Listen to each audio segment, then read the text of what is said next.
இங்கே சில பேர் தமிழ்நாட்டிலே நீ சிறுபான்மையாய் வாழ்ந்து கொள், தமிழன் பெரும்பான்மை, நீ சிறுபான்மையாய் இங்கே இருந்து கொள், என்னை ஆளக்கூடாது என்று சொல்கிறானே, அதைத்தான் சிங்களவன் அங்கே சொல்லுகிறான். அது ஜனநாயக அணுகுமுறை இல்லை. இட்டுக்கட்டி பேச தெரியாது நமக்கு. அப்படி பேசுவதால் எந்த லாபமும் நமக்கு கிட்டப்போவதில்லை.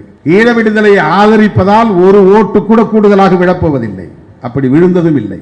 புலம்பெயர்ந்த தமிழர்களோ அல்லது ஈழத்தமிழர்களோ யாரும் இங்கு வாக்களிக்கப் போவதில்லை. ஈழத்தமிழர் பிரச்சனையை மட்டுமே முன்னிறுத்தி தமிழ்நாட்டு அரசியலில் ஒரு முடிவை எடுக்க முடியாது என்கிற நிலைப்பாட்டை கூட பலரால் புரிந்து கொள்ள முடியவில்லை. எதிர்ப்பதாலும் நட்டமில்லை, ஏற்பதாலும் லாபம் இல்லை. ஈழத்தமிழர் பிரச்சனையை தேர்தல் வாக்கு வங்கி அடிப்படையிலே ஈழத்தமிழர் பிரச்சனையை எப்போதும் பொருத்தி பார்க்க முடியாது. பொருத்தி பார்த்தாலும் அதில் பயனில்லை.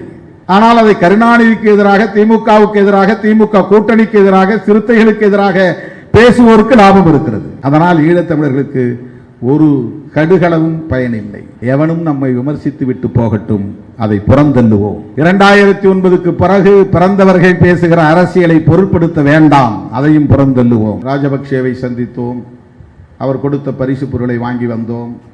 இதெல்லாம் ரொம்ப அயோக்கியத்தனமான ஒரு அரசியல்.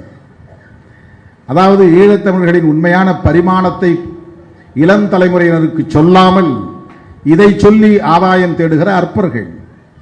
இதை சொல்லுவதனால் ஈழத்தமிழர்களின் பிரச்சனைக்கு தீர்வு கிடைக்காது.